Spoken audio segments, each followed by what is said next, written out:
You're watching Leafs Morning Take with host Nick Alberga and former NHLer Jay Rosehill.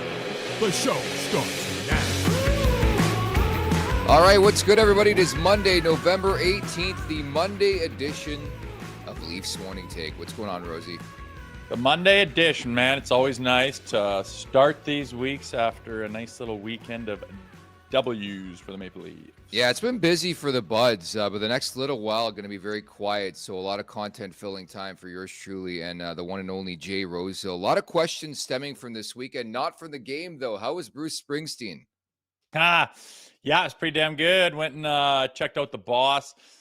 My parents didn't listen to him crazy amounts growing up. I had more Mellencamp is what I was kind of, put in front of. But I was surprised that even the songs I didn't know were unbelievable. That E Street Band was going. That Saddle Dome was as full as I think you can possibly make it. And he played damn near 3 hours, and the energy just did not come down. I got a lesson on why they call him the Boss. It was a hell of a concert. Springsteen's got to be like 8,000 years old, right? He probably still puts on a kick-ass concert. I think he's 72 or something in that area. And it didn't seem to be, he's not doing cartwheels over there, but he's putting on a show. He didn't hold back as far as his voice or anything he was giving her, man. It was a wicked show. It's amazing how all these vintage, I guess, guys from back in the day and women put on the best concerts, right? And again, getting back to the whole Taylor Swift thing, I think that's why she deserves a lot of credit. Not only is she on tour, but she's putting on a kick-ass show. But the majority of the best concerts you'll see are actually people from back in the day, which I think is kind of cool. Yeah, if they have a Rolodex of songs that hit people in the certain ways, and if they have all that experience on how to put on a show, and they have the background and the fan base, I guess is pretty important too. But yeah, I don't know. It's just something about a really good show where you're just into it. Everything's kind of got to go right, but that's the plan for everybody being a performer. And some people have really hit the home run and know how to do it. Speaking of home runs, Rosie, I had to get your take. Ever since Friday night, whatever transpired, I was having a couple of cocktails on King Street West, and I forgot that boxing cards, they say they start at 8 p.m. Eastern time, but the fight didn't come on till midnight. I'm like, Jesus. So I just went out. But what were your thoughts on the Paul Tyson? Do you want to call it a fight? I called it more of an exhibition, I guess. I'm not a boxing guy, though. Yeah, it really ended up being kind of an exhibition. I think just unanimously across the board, everybody was disappointed. I don't know what they expected from Mike Tyson being the age that he is, but it took forever to get it out there. And every single screen on the Wi-Fi, on the data, everyone's phone, just buffer city, as soon as it came on. So super disappointing in that aspect. I could just imagine the Netflix people pulling their bloody hair out, going bananas while they have the biggest thing that they've ever promoted, and it's absolutely falling apart. They were overwhelmed. I don't know how that stuff works, but they couldn't handle the traffic, and it was garbage. And then the fight itself, was there even a punch landed? It was a total flop from start to finish. Sixel writes in, midnight fight started at 1 a.m. Just shows you how gunned I was. I thought, I don't know, 11, 12, who cares? I don't know. I was tuning in. I guess all these people... Yeah, it was late. But all these people at the bar, I guess, were boxing experts. I love that. There's one big boxing fight a year and people roll in, men and women think they're boxing experts. I had no clue what was going on. I had people coming at me on X being like, oh, you've never watched boxing before? And no, I haven't watched boxing before. So I didn't know there's 15 fights before the actual fight I want to see. It pissed me off, man. Yeah, I don't know why you don't just do it from the start, but I thought the best fight was the female fight. Those girls were brawling, and it was a no holds barred right before the actual fight there, and that was probably the most entertaining thing of the night. So good for them. It's pretty interesting. My source for fighting is not the Toronto Maple Leafs. It's just boxing, because we don't see scraps from the Maple Leafs anymore, namely from their fighter, which we're going to get to on today's episode. But yeah, I thought it was interesting. I don't know what the feed, maybe it was, I don't think it was any different, but the bar I was watching it at, there was no buffering issues, but then I saw online people just bitching and complaining about it. So I don't know, different feed. Weird. Was it on pay-per-view or just Netflix? No, all Netflix. That's the only thing it was on. I think that was the whole point. And once, those guys finally came to the ring, it was literally when the bell rung, it was just choppy buffer. And we got to the point where we could hardly watch it. And other people obviously had the same problems, but I don't know, a little bit of kinks with that streaming stuff. We've seen it with different outfits trying to perfect it, but just like the TV and the hardline stuff, there's some technical difficulties at times. But that was a big one for Netflix. I mean, the whole world was watching that. It was the most promoted fight I could ever remember, and totally flopped, man. Totally flopped. So as you know, I watch WWE specifically, and starting January 1st, Monday Night Raw is shifting to Netflix. So Oh, wow. I want to be like, get as many events in as possible, because this has happened a couple times where they've done live streams and they haven't gone according to plan. I thought the broadcast was hilarious. Like that, I don't know if they meant to do it, but the whole like Mike Tyson thing, he was in his gitch and the camera shows up and I just see bare ass cheeks. Like what are we doing here, man? But part of me is like, I respect the hustle. I respect the game. I know the Paul brothers get heat, but I tell you again, I watch wrestling. Logan Paul is a natural when it comes to the ring. He's incredible. But the Paul brothers in general, you can't dispute these guys are expert promoters. Like the fact of how much money, these two specifically, Tyson and Paul, made on this fight alone. Who's to say they're not going to run it back or something else is going to happen? I can only wonder who Jake Paul is going to fight next. I put out that spoof tweet via the Leafs Nation X account that maybe you're going to take him on next.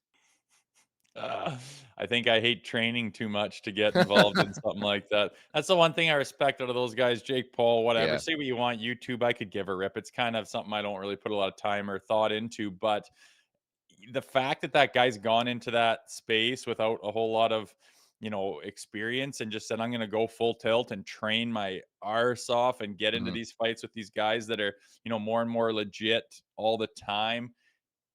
I just can't imagine scrapping, and for like 4 or 5 months, you are training hours and hours and hours a day for that one evening of a scrap. It's absolutely impressive. And the fact that Jake Paul's done that and they're promoting, they're off the charts. Like, say what you want about them, they're doing something right with what they're trying to do out there as far as promoters and being presences and what do you call it, influencers and all that stuff. I mean, say what you want, they're absolutely killing it in that space. You know what's crazy is I really firmly believe that an Andrew Tate Jake Paul fight would make more than a Tyson Paul fight. I don't know if you agree with that. I think people would love to see that. What's Tate's background with fighting or whatever? I don't know, but I don't know. I saw some videos. I don't know if they're new or recent or old, but he called out Jake Paul. That would be awesome, man. Most of our listeners are probably like, who the hell are they talking about? But yeah, there's some interesting people out there. And with the promotion they're able to do this day and age, I wouldn't be surprised if that did happen and it was one of the biggest pay-per-view or Netflix specials ever.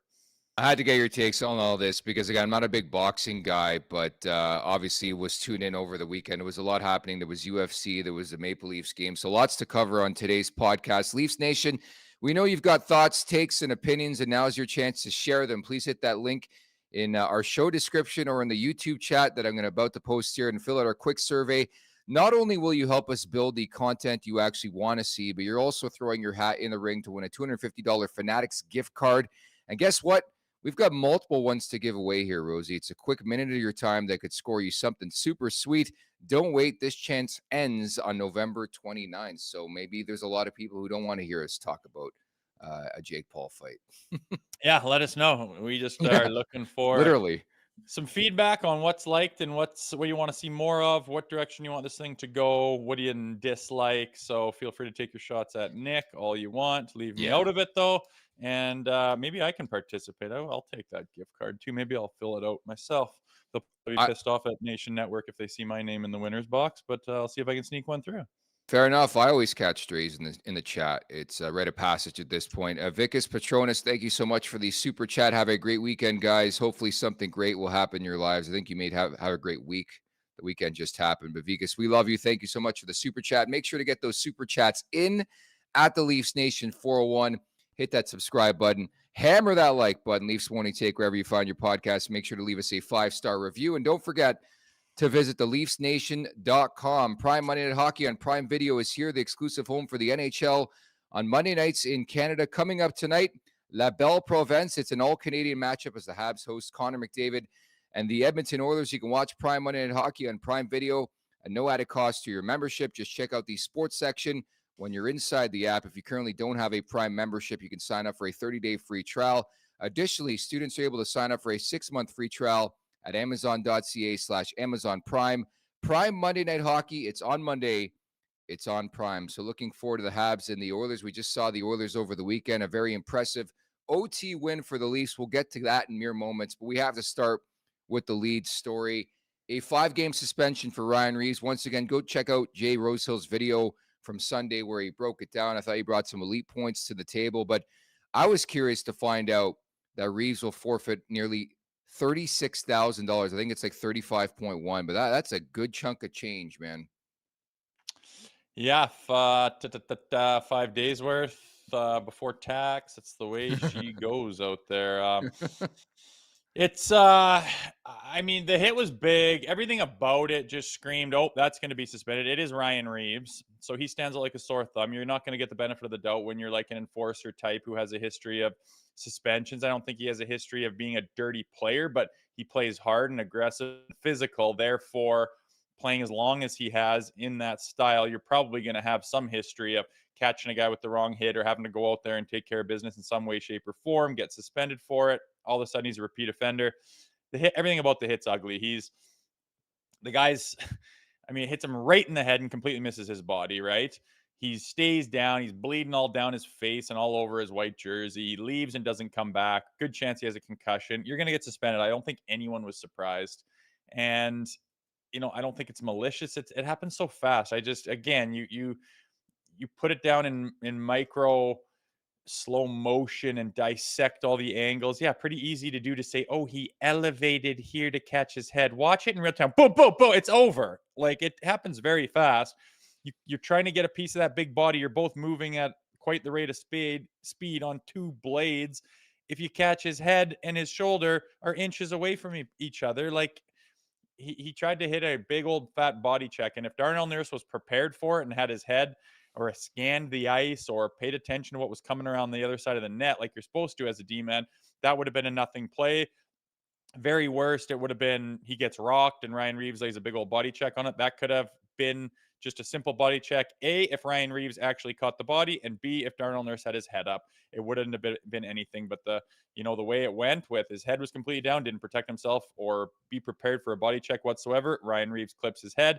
It leads to what we just saw. And they're trying to get rid of it. And in my opinion, both parties could alleviate these injuries if they both were educated in doing different things out there. That means laying a cleaner body check and doing everything you can not to catch the head, and paying attention to when you're the puck carrier. You're the prime target for a body check. You're going to get hit. They're coming for you. Be prepared to take a hit at all times. It just blows my mind how these guys, we saw it in the Washington game. Like, Matthew Nyes is trying everything to get out of this guy's way, and he's just bull in a china shop right down Broadway with all the traffic. The point where people are trying to get out of your way and you're still getting injured. Like, pay attention. You're going into the most, the busiest part of the ice is where these things happen. Cutting through the middle, coming out of your zone, going right to the high slot, and with your head down, and then they're absolutely shocked when they get body checked. Like, God, if we're trying to get rid of these injuries and we're trying to prevent concussions, why the hell isn't anyone talking about these guys that aren't even doing anything to prevent injuries and concussions to themselves? Like, come on, guys. That's part of it. That's absolutely part of it. Am I victim blaming and victim shaming? No, my point is you wouldn't even be a victim if you pulled your head out of your ass and realized it's full contact hit hockey. That's the majority of these suspensions and concussions. That is not alleviating the onus from the hitter. You're going to get suspended. They're the ones that take the brunt of it all. But if you're talking about alleviating injuries here, tell these guys to protect themselves, and 65, 75% of them would be gone. Wow. You feel better? Yeah, how long was that? Too long, probably. Sorry. McKay writes in, great sound effects, Rosie. Yeah, that's why we don't have sound effects on this. Like, we don't need it. We do not need it on this podcast. Whatever, man. It's just so obvious. Like prime example, that Matthew Nyes hit. Matthew's not even trying to hit him. The guy's just coming like a bull in a china shop right down Broadway with his, and then just, oh my God, I ran into something. Well, fuck, do you want the whole seas to part for you? Is it all of a sudden not hit hockey because you have the puck?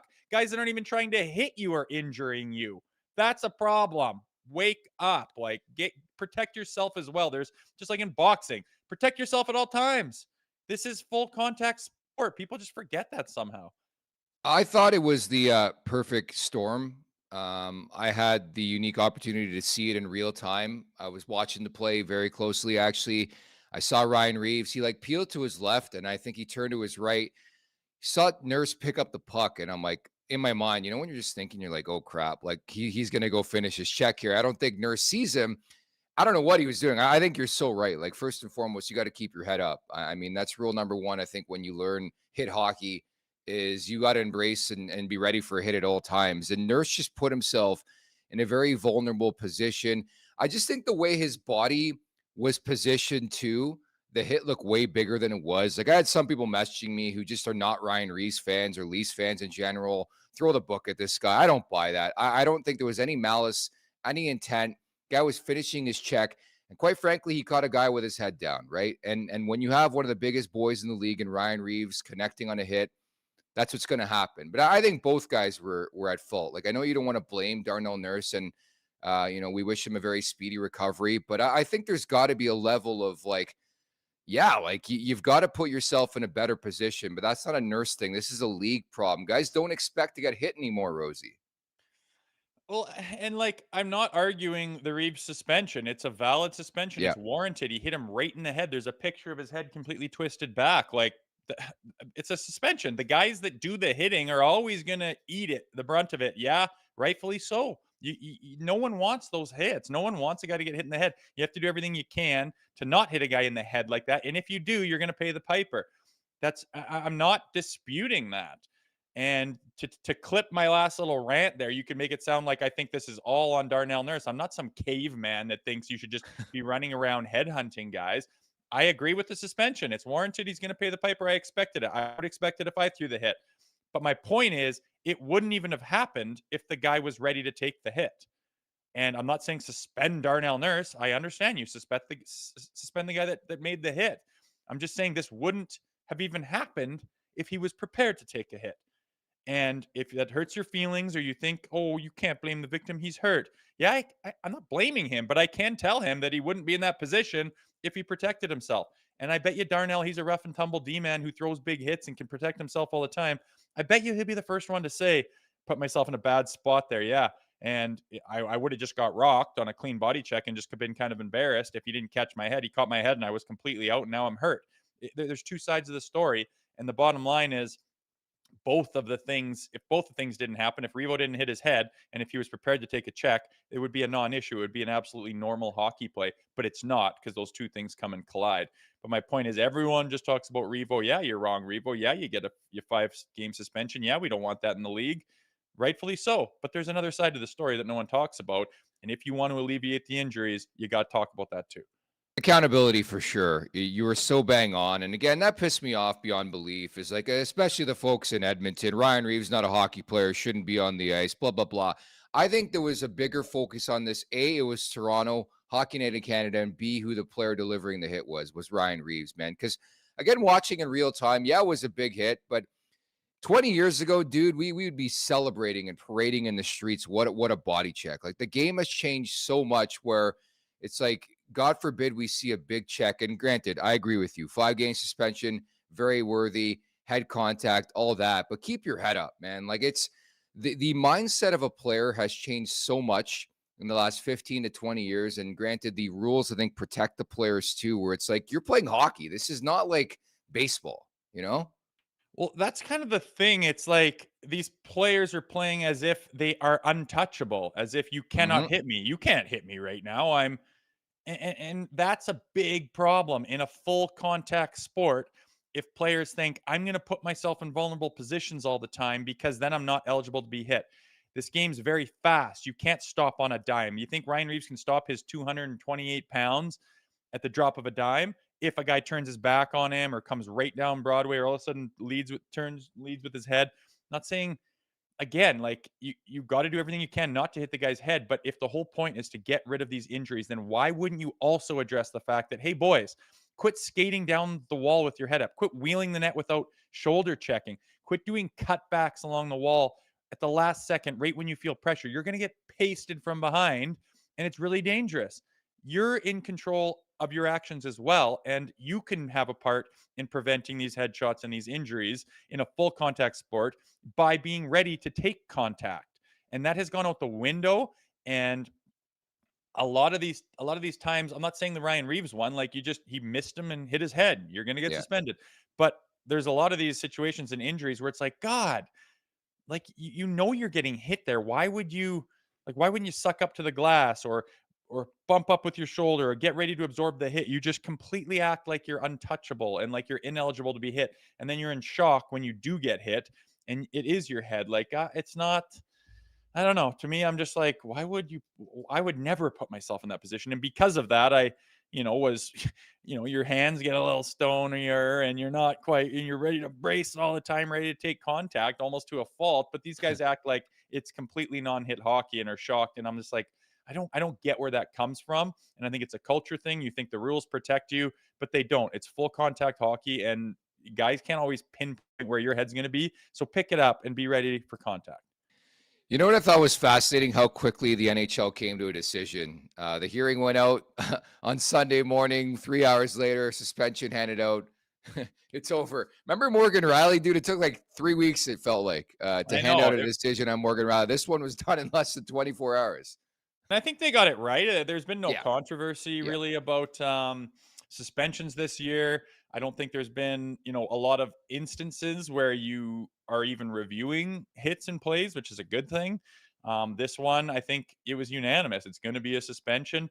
Guy, big, tough, rough and tumble guy like Revo goes right through a guy's head and hurts him. End of discussion. You're getting suspended. So I think they got it right, and there's no real controversy about it.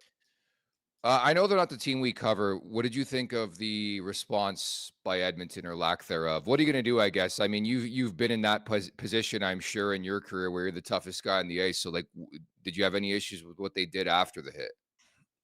Not really. I mean, if you can go, they don't really have anybody to go up against Revo. And Corey Perry, I guess. Yeah, yeah, which is not really fair to get the oldest guy on the team and one of the lighter guys, but just the guy with the most balls, right? Like it takes the guy with balls to go grab Revo, couple chuck, seatbelt, slip on a banana, fall down, and hey, get the pat on your back from your teammates. No one felt like doing that. Fine, I don't care. They're more really worried about trying to win that game. But if you want to run around and try to respond by taking a run at one of their D-men or catching someone else with their head down, you could easily do that. They don't really have the personnel to do that. They're not the toughest team in the world, the Edmonton Oilers. Yeah, no, I feel the same. I didn't expect much of a reaction. I always think it's interesting when it's the toughest player on the ice. How do you react? And obviously getting the mindset of you being a former player in the league and obviously a former tough guy, was always intrigued to see if that was enough from the Edmonton perspective. Just the last thing on the suspension. I truly feel if it wasn't Ryan Reaves, I think the guy's getting 3 games because it's Ryan Reaves, because he's a repeat offender, his 4th career suspension, 5 games. I honestly felt just from the uproar in social media that he was going to get an in-person hearing, but I was a bit stunned when I found out it was going to be over the phone, which told us it was going to be 5 or less. When I saw that, I'm like, it's going to be 5. They're going to go max term here. Yeah, and I don't see a reason to do more than that. Again, it wasn't malicious intent. I don't think he was trying to hit him. It wasn't reckless. He's trying to make a big body check on a defenseman and make a difference in the game, get the crowd into it, the momentum, get everyone on their feet, rock their D-man, sit down, pucks loose, get that ozone, jam it to the net. What a great job from the 4th line. That's what you're supposed to do. And there's nothing wrong with doing that. It's just it ended up the way it ended up because of 2 reasons. He caught his head, missed the body, and Nurse was completely oblivious to him even being there. You could hear the other guys. It might have been from the bench or else one on. Like, oh shit, you're wheeling the net. You don't have a clue this guy's coming. You didn't shoulder check. Your head's not up. Got rocked. And it would have just been a wicked body check if he got the body, but he got the head. So I don't think it needed to be 8. I didn't expect it to be 2. Once again, I think they got it right here. And yeah, because it's Ryan Reaves and he's out there, big physical player, and it is Hockey Night in Canada, Toronto, Edmonton. He's got a history of suspensions because he plays that way. All of it adds up to 5. It just makes sense. I don't think anyone can argue with it unless you're a complete homer for one team or the other. 5 makes sense. I love BD_Gaines 4th career suspension. Should I get that a year in ASHL? a year suspension for that. He just end his career. No, I get that in a year in the ASHL is like the beer league here in Ontario. You guys have it out there too, no? Yeah, probably. I'm not sure what they're all called, but yeah, different levels of hockey have different rules, but at the end of the day, everyone's protecting their heads. It's not 1975 where we like don't have any idea about the brain or anything. We still have literally no idea about the brain, but we just know it's bad Yeah. to get repetitively clunked on the head all the time and to play with concussions, and they're more cognizant of it, rightfully so. And yeah, if you want to get rid of those injuries and stuff, it takes both parties to understand that this is hit hockey and you got to do it right. Ryan Reaves eligible to return December 4th at home against the Nashville Predators. So again, make sure to hammer that subscribe button at the Leafs Nation 401. Hit that like button as well. Leafs Morning Take is available wherever you find your podcasts. Let's get into the game a bit here. A 4-3 OT victory for the Maple Leafs. I was there in person, dude. It was a lot of fun. The second half of that game specifically, it seemed like everything happened in one night, and you love to see the Maple Leafs walk away with a victory too. I know, kind of another come from behinder, got to overtime, got the job done. It's reminiscent of the last time they got to overtime, got the job done, and came from behind and shocked the Capitals. They're winning in ways that I don't think they've really had a tradition of winning in the last few years. It's good to see they have the character and the wherewithal to come back and to get themselves in the position to pull off a win and kind of get things done at the last minute. It seems like their second period sometimes are kind of the one they need to work on, but exciting. And I wasn't in the building, you were, but I mean, when that Nyes goal went in, I mean, it's pure. You can tell it's Toronto. It's like this higher pitched roar, and it looked loud. It sounded loud as hell in there. I mean, it was a heck of a game to be at, I imagine. It was. First off, it pains me to see a good Oakville boy like Evan Bouchard just barf all over the ice, but he had a very, very difficult third period. We'll put it that way. From the McMahon goal to the Nyes hiccup. Again, I've run out of superlatives to talk about Matthew Nyes. The guy has a knack for the dramatics at this point. You want to talk about the clutch factor, the clutch gene? I think Nyes has it. We talked about this last week. He always seems to score that big goal. You look at the playoffs last year. If you look at that 7-game series, I thought pound for pound, maybe Toronto's best forward, top 3 for sure. Same thing a couple years back with Tampa. It just seems like every time they need something to happen, Matthew Nyes is around the puck. Fortuitous bounce, man, but he put it away in a hurry there.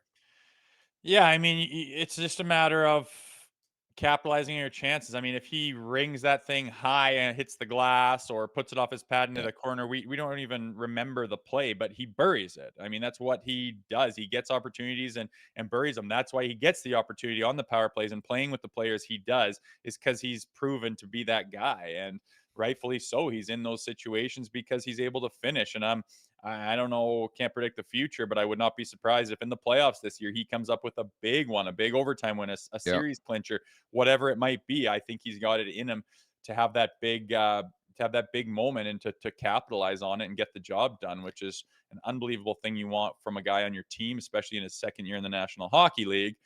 And yeah, that pizza served up by Bush. To me, it was the back check on the McMahon goal. Like, he was still very well within his means of catching him. Maybe he's tired, maybe he's not. I know McMahon's pretty speedy, but like, he quit on that and just literally stood up and watched from an outrageously early position and just watched him go down and bury. It was the worst look ever. And that was after, I believe, that pizza he served up, which, yeah, it went off McDavid, and that the play was there. It's kind of high risk, but he's a talented enough player. He could make that play.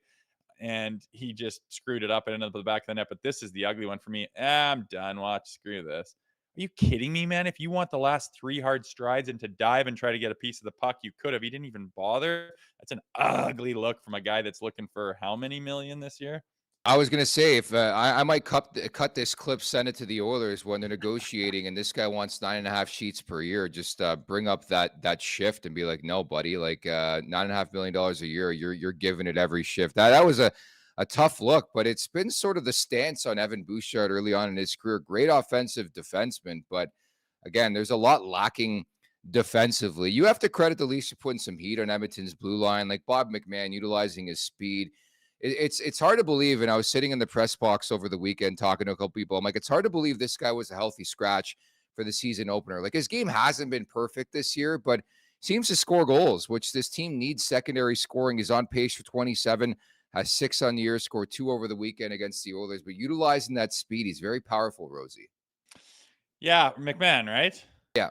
Yeah, he seems to be kind of elevating a little bit. We've been talking, through a couple of their hiccups throughout the season and whatnot, what they're lacking, and it seems like that secondary scoring sometimes really isn't even not even scoring, just secondary play isn't effective at all. And he's capable of, he's got some hands, he's got some vision, he's got some speed, and when he puts it together, he can be effective. So it's good to see. He was one of the guys we kind of talked about where is he going to fit, and he's kind of solidified himself as being able to play some minutes and getting some opportunity in that lineup, and Saturday night was an example of that for sure.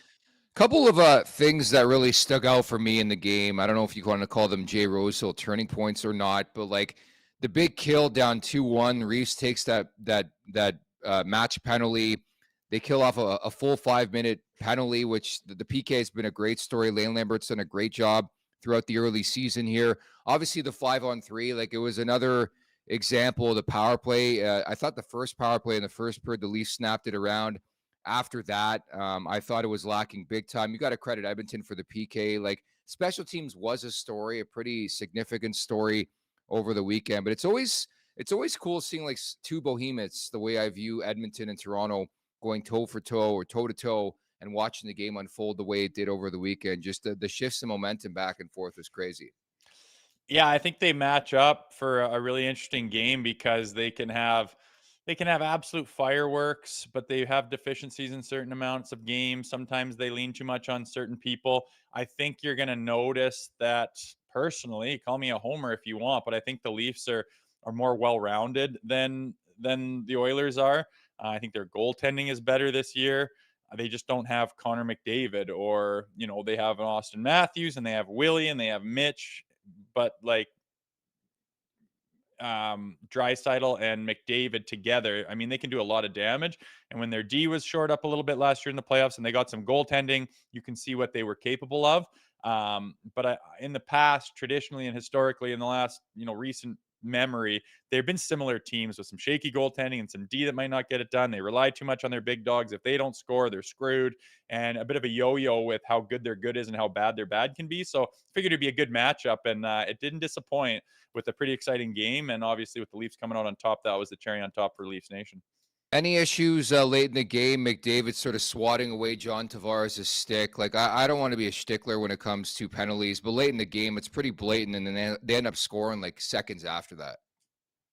He did it so ridiculously sneakily and well that you couldn't even see it, right? You had to go back and watch, and he had the puck and was driving towards the middle with all the pressure and dishes it, and like within the same motion of stick handling, whacks it out of the way, which he didn't want to like step on or blow through it. I don't have a problem with that. I know you can't whack a guy's stick out of the way, because if he's trying to pick it up, you could shoot it away, and that's a penalty. So they make it that way. But no, I didn't have a problem with it. If it was Austin doing that, going down the barrel to tie up the game late, and he did it that sneakily and got away with it because the ref can't see because it was such a small movement that got that stick cleared. No, I'm not screaming for there to be a penalty. I think he did it so slick, and he's so good that I wasn't screaming at the refs or anything.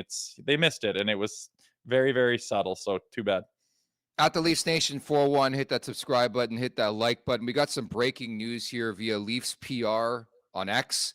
Maple Leafs Calle Jarnkrok underwent groin and sports hernia surgery today and is listed as month to month. Your initial thoughts, Rosie? Holy, that stings, man. I knew something was up. Yeah. How did you not get surgery in May?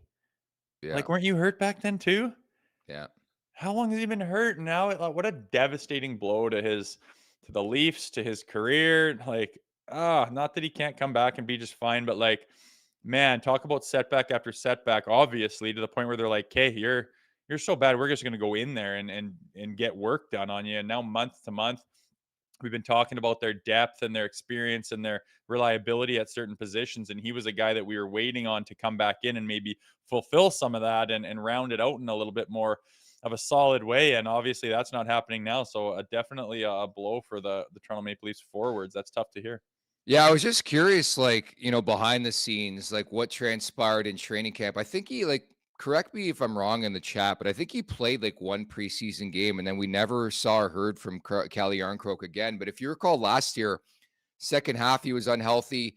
Into the playoffs, he missed the last 3-4 weeks of the season, then came back for the playoffs and wasn't the same guy. Was pointless. He just can't stay healthy. And I err on the side of caution.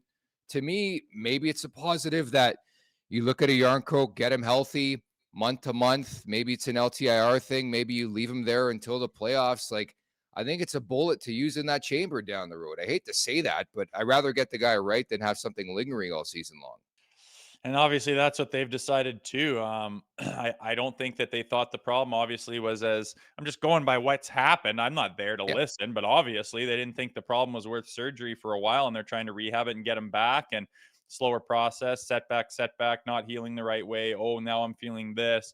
Okay, all right. Well, enough's enough. Let's go look at this specialist and get a decision made on it. Yeah, I would do surgery on this. Jesus. Okay, I guess we're doing that. And they make the announcement today. It's tough for the organization, for the fans, and for the player, obviously.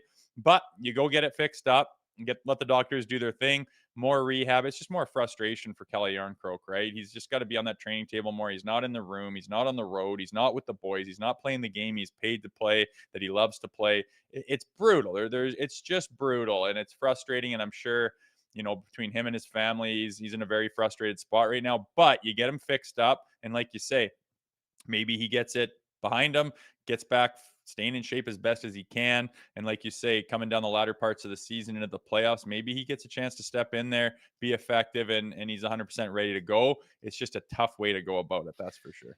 It is. So that's the latest. Again, if you're just tuning in, the Leafs PR on social media on X just announcing a couple minutes ago that Calle Yarncroke underwent groin and sports hernia surgery today and is listed as month to month. We expected this guy to miss significant time, but now it just sounds like out indefinitely. Not going to see or hear from him for a while. But again, most importantly, get him healthy.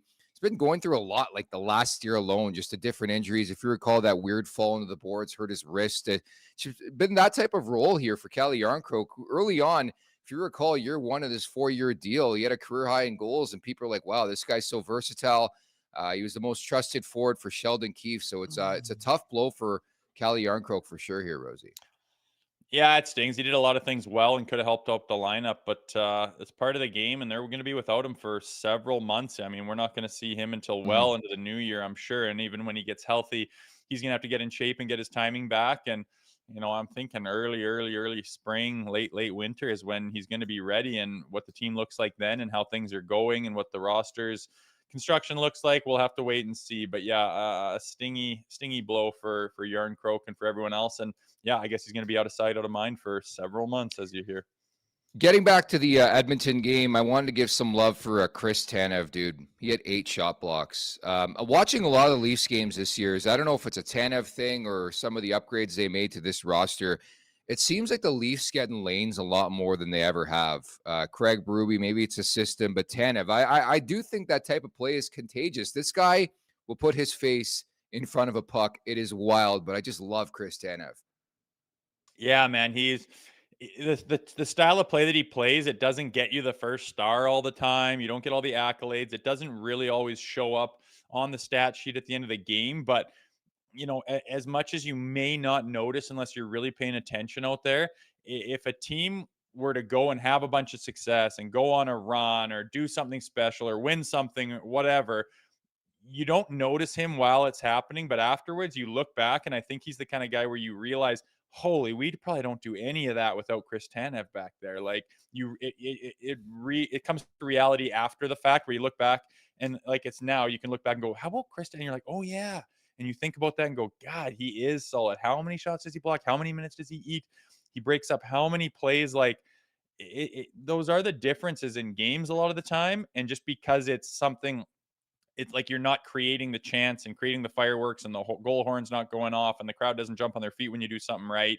It's not, you don't notice it. But when he breaks up those plays and blocks those shots and is in the right spot and makes the right play, it's very well preventing that from happening against you. And at the end of the day, when he's doing that as much as he does, it's oftentimes the difference between winning and losing. He's a super valuable asset, a wicked signing. And yeah, I don't think the guys in the room could probably say too many good things about that player. A bunch of folks in the chat want you to address the Grey Cup and the Toronto Argos winning their second Grey Cup in the last 3 years, but the streaker.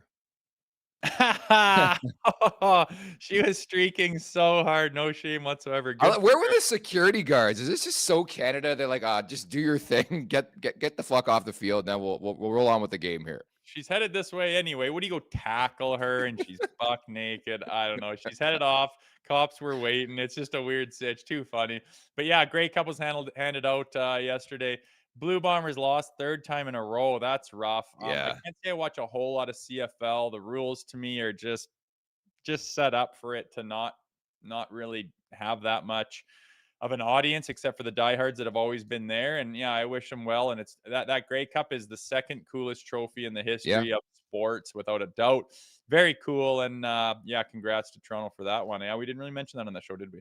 We didn't. I love those type of stories where it's like their backup QB played because Kelly got hurt in the semis there, and to win that game, they were big time dogs. I think they were 9.5-point dogs against Winnipeg. But I thought it was interesting. They were talking about on the broadcast how is Winnipeg a dynasty? How can you be a dynasty when you've been to 5 finals and won 2 of them? It's been a struggle for them, man. They can't get over that hump. But is Winnipeg a dynasty with losing them all? Were the Buffalo Bills a dynasty when they lost like 4-0? You know, you have to win to be a goddamn dynasty. A really, really good team that always comes up short. I mean, you're still a good team, but you're just not.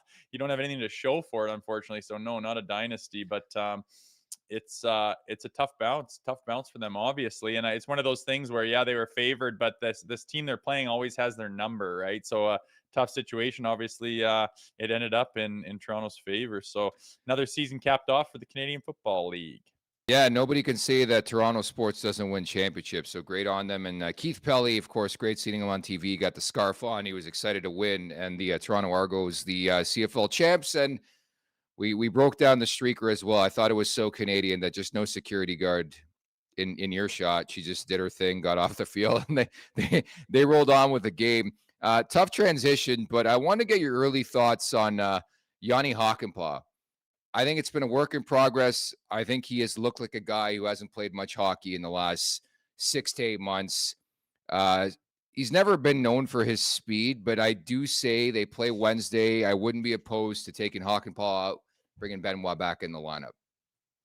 Yeah, they might have to do that a little bit to get this guy going. I mean, the expectations of him being phenomenal right out of the back were I think the chances of that are very slim, but he has not looked great by any stretch. He looks quite slow and quite out of his element, and his minutes, reflect that. He played far and away the least amount out of any defenseman. So if he does get subbed out for a game here and there for Benoit, I think that would be, understandable. And I'm sure he will be back in, and he's just going to have to keep working on, that movement, that agility, that fast twitch to try to get faster and up to the NHL of today's age. The speed of it's incredible. So he needs to get, a couple of notches higher for sure before he becomes effective. Whether that happens or not, I do not know, but time will obviously tell. Via David Alter on X, Craig Berube says Austin Matthews will not play against Vegas this week, has not been on the ice the last few days, says he's not getting worse though, Rosie. Is he in Mexico? Is he in Cancun? Did they just send Matthews away? Hey, come back in the playoffs. He is not getting worse. All right. No setbacks. Different. I don't know. This one's a tough one to break down because, again, I'm in the community where it's like, dude, I just want this guy healthy for the playoffs. They're winning games. They've won 5 of 6 without Austin Matthews. So, I understand erring on the side of caution and being like, I want to make sure this guy is better than 100% before he comes back.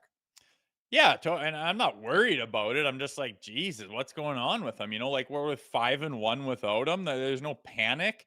It's just odd and maybe that's why they want to give as little amount of information as possible to avoid this. You say he's day to day, and then all of a sudden he's 2.5 weeks later and he's not even skating. oops, maybe we should have just said he's out indefinitely for the time being until we know more about his timeline. That's all you're going to get. Maybe that's why they do that kind of thing. Nonetheless, when a guy like him, a caliber of player that is a franchise superstar, goes down, there's a lot of eyeballs on it. And then when he's skating and then not skating, and then you think he's going to be back on the weekend and he's not even back midweek, you start to scratch your head. But yeah, the saving grace is the team's playing fantastic without him. It's not like the thing's burning down and we're dying to shove him back in to come and save this portion of the season. So yeah, get him healthy, obviously, but it makes you wonder, like, where the hell did he get hurt and how bad is it? And are you sure there wasn't a setback? It really seems like there was a setback, but like you say, there's no point in rushing him. The bread and butter is at the end of the season in the playoffs, and that's where you got to make damn sure that he's 100% for. It's just really weird because he was skating, and again, we don't know. We're not privy to that information. Maybe they just don't show the media, but he hasn't, to the best of my recollection, skated in the last week, which, again, we think it's an upper body issue. So why isn't he skating? I don't know. I just don't like the gray area surrounding Maple Leafs in general when it comes to injuries to their marquee players. We went through this in the playoffs. Out of nowhere, 2 hours before Game 7, Joseph Woll's not playing. Like, what do you mean he's not playing? Willie Nylander with the migraine situation. Matthews will never find until Matthews writes a book in 45 years from now. We're never going to find out where the hell he was for those couple games in the Boston series. Like, it's just bizarre. And maybe people can speak to this in the chat. Maybe it happens with other teams. Obviously, we watch the league quite extensively. It feels like the Leafs cover up injuries more than any other team in the league. And I don't know why. Well, it's the media machine and trying to avoid all the narratives that could come out around it. But I think more often than not, it comes back to bite them in the butt. There's more speculation. True. There's more wild rumors flying around. Just say what it is. And you do yourself, like we talk about Craig Berube and his attitude. He's always just very transparent. He just says what it is. And then it's just like, oh, and whether it's what you expected or not, or whether it's a hot take or not, it's what it is. And there's nothing, it's more simplistic. And it seems like there is some little bit of cloaking going on, a little bit of gray areas, a little bit of shadows going around. And it feels like you don't know the whole story. That's for sure. Especially what you talked about. The playoffs last year was absolutely wild. And now here we go again with thinking it's one thing and obviously it's another. So way it is, but get him healthy, obviously, like you said, and get him ready. The team's rocking and rolling without him. No big deal. Kind of out of sight, out of mind until he comes back. And then hopefully when he does, he's 100% ready to absolutely pop off with a goal scoring, trend that was like last year would be fantastic, please. I think I want to save the complex conversation until tomorrow's show, revolving around Mitch Marner and what happens next. It's like deja vu all over again. Last November was Willie Nylander. I think the Leafs were in Sweden, whatever it was, and he had that big game. It's like, let's talk extension. Well, here we go again from over the weekend. We'll save that convo. I just want your thought on Marner's play as of late. That was an elite play in OT. The look off, like everybody in the barn thought it was going to John Tavares, and just the precision with that shot, the finish, his 200th career goal for Mitch Marner. Yeah, he's playing great hockey. His numbers are ridiculous. He's coming through in the clutch. He's getting the job. Everyone thinks that's going over. Ping. Oh, beautiful. Dude, he's playing fantastic, and we expected him to. It's a contract year. He took a bunch of heat this summer. He is a good player. No, none of the heat was, oh, he's garbage. It's, is he someone you want to commit to? And lots of speculation around that. By all accounts, he's a very good hockey player. It's how much do you value his very good hockey, and does it fit in this team is the question. But I mean, we said it in the summer, Mitch is going to pop off this year. He's going to have a ton of points. He's going to get a bunch of OT winners. He's going to be setting up like crazy. He's going to be finding chemistry with all these different players. He's going to be buzzing. And, that'll be a conversation, like you say, maybe for tomorrow. We'll see what happens. But I'll just say, in my mind, in the perfect world, you don't make decisions on anything until after the playoffs, till after the season goes. Save it for tomorrow, Rosie. Save it for tomorrow. All right. I don't want to jump the gun too much, but I think there's a conversation to be had, pros and cons regarding Mitch Marner. So sorry to you opened that can of worms. Yeah, no, it's a little foreshadowing for tomorrow's show and a little preview for what's coming up. We do need some ideas for later on in the week regarding this light schedule. So they got Wednesday home to Vegas. Ilya Samsonov, by the way, I believe returned on Sunday. If you're asking me, I think they're trending towards playing Aiden Hill in that game, but we'll see. I would love to see Sammy make that start on Wednesday, but he played on Sunday, lost in another revenge look to the Washington Capitals. And then Utah into Toronto for a rare Sunday night game at Scotiabank Arena next Sunday. Yeah, that'll be kind of cool. It'd be interesting to see Sammy. I don't mind if it's Aiden Hill, to be honest, because Sammy was either, he's capable of being very good and shutting the door, and then he's capable of getting out of position, scrambling around a little bit. It wouldn't be unlike the past history for that goalie to come in and stand on his absolute head while facing his former team. So I don't really care if it's Sammy or not, albeit it would be cool to see him in there and see how he plays. I'm bracing for it. If Samsonov does play, he's going to post a 75 save shutout. It just feels like every time guys come back to Scotiabank Arena. But we'll wait for that coming up on Wednesday's show. It's time for the last call. Brought to you by Bet365. Open an account with Bet365 today and bet on a huge range of markets, whatever the moment. It's never ordinary at Bet365. Use code NATION, all in uppercase, today. A couple bets I'm looking at specifically for tonight's card. Edmonton and Montreal, I like the over 1.5 points for Connor McDavid. And I'm going to play the over between San Jose and Detroit over 6.5. They've played to the over in 3 of their past 4 meetings. I think if you want to get cheeky, look at a Jake Wallman anytime point. It's his first game since Steve Yzerman randomly traded him in the offseason to San Jose. So look out for that as well. Ooh, fancy. Yeah, I'm keeping it simple. Montreal, Edmonton taking the over. I think Montembeau's been struggling. The Montreal Canadiens have been struggling. And, Stuart Skinner, I think he's just kind of hit or miss. I think he can let in a lot of goals. And just taking a simple trending at the over, I think it's -1 point or 105 or 110, something like that, what you'd expect. But I think it'll be a high-scoring affair. Fair enough. Leaf Nation 67 disagrees with the over between San Jose and Detroit. You could be right. I think the NHL is so difficult to handicap with. I have been hot as of late. I'm due for a cold night. Hopefully it's not tonight. And Rosie will be back in the mix on Tuesday. We are expected to touch base later on today, record an interview with pro poker legend Daniel Negreanu. So if that does happen, it'll be on tomorrow's podcast. Yes, sir. Looking forward to it, man. One more show till game day. So we will see you in the AM. Yeah, very late week for the Maple Leafs. Just a Wednesday and a Sunday slate, and that's why it's going to take so long to see Ryan Reaves back in the lineup December 4th. So Ryan Reaves, a 5-game suspension. Again, if you're just tuning in, month to month for Calle Yarncroke, underwent surgery earlier today. So great stuff, Rosie. We'll talk tomorrow, buddy. Poor Calle. Sounds good. We'll see you there. Let's do it. Thank you to everybody in the chat at the Leafs Nation 401 on the way out. Please hit that like button, hit that subscribe button if you haven't done so already. Leafs Morning Take, wherever you find your podcast. Make sure to leave us a 5-star review. Also, make sure to check out the LeafsNation.com. Thank you to producer Andy. For Jay Rosehill, I'm Nick Alberga. We'll talk on Tuesday. Take care.